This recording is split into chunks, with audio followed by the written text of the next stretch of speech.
రెండు నెలలు దాటిందబ్బా election code వచ్చి గా టైంలా పవర్ అంతా ఈసీ ఆఫీసర్లకే ఉంటది. సర్కార్ ఉన్నదా అంటే ఉన్నదన్నట్టే.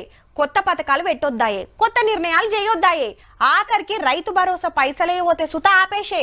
మనకాడ ఓట్లేసి 10 రోజులు దాటినా దేశమంతా నడుస్తుండే వరకు ఎన్నికల రూల్ అట్లనే ఉన్నది. ఇంతకు తెలంగాణ రాష్ట్రం సంబురాలన్న వేసుకుంటామా లేదా అని అందరికో మెరమెర ఉండే. అయితే జర్రంత డౌట్ ఉండే గాని తెలంగాణ బర్త్డే సంబరాలకు ఫుల్ పర్మిషన్ ఇచ్చింది ఎన్నికల సంఘము. దేశమంతా 1 తారీఖు నాడే ఓట్లు వస్తాయి కాబట్టి మరునాడు తెలంగాణ 10 ఏళ్ల పండుగ చేసుకోవడానికి తవ్వ సాపయ్యింది. పొద్దుగాల గన్ పార్క్ అమరవీరుల స్తూపం కాడ సీఎం రేవంత్ రెడ్డి సారు నివాళులు అర్పించినాక సికింద్రాబాద్ పరేడ్ గ్రౌండ్ లో పండుగ చేయబోతున్నది సర్కారు. ఇప్పటికి 9 మాటల సంబరాలు చేసి పాడుకోవడానికి రాష్ట్ర గీతమే లేకుండే.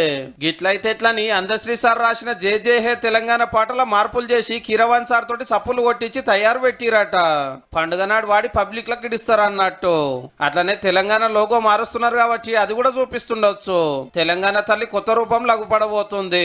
ఈ సంబరానికి పెద్ద సుట్టం లెక్క సోనియా గాంధీ మేడాన్ని పిలుస్తున్నారు.